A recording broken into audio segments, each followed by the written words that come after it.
I stared at the bright pink thong draped across the hand railing on the landing I shared with the new neighbour I had yet to meet.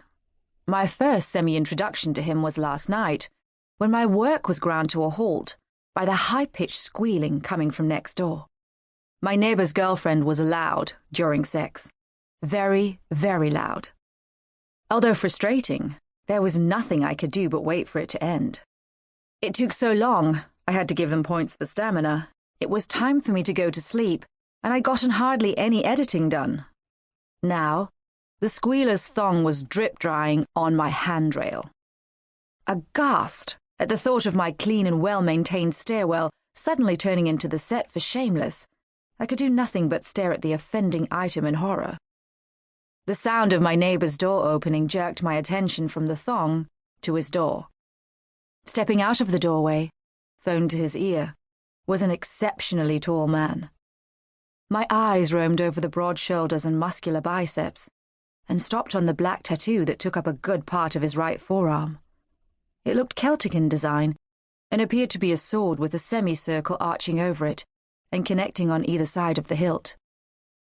"Talk to Dad," the man murmured, drawing my gaze from his tattoo to his face.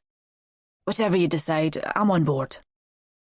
His dark hair was close-shaven, and he was sporting heavy scruff that only made his rugged features that much more so. His large build and the scruff were too much, in my opinion. I preferred my men leaner, clean-cut, and far less intimidating. Suddenly, I found myself trapped in his gaze as he looked up and spotted me. I froze, flustered by the heat that suffused my cheeks under his perusal. He had the most extraordinary eyes I'd ever seen. They were clear and light. Beautiful, unusual violet eyes rimmed with black lashes. Those eyes softened his look somewhat. I found myself released from his gaze as he dragged it down my body and back up again. From there, I received a polite nod that made me bristle.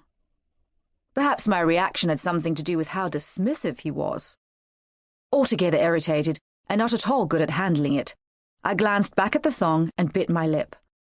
I couldn't have underwear drying on my landing, I just couldn't.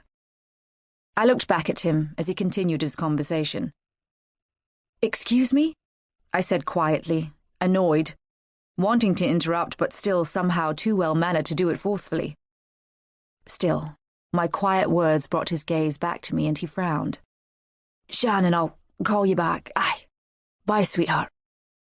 He lowered his phone from his ear and slipped it into his pocket. "Can I help you?" I stuck out my hand and formally introduced myself. "I'm Miss Grace Farquhar." I pointed to my door with my other hand. "Your neighbour?"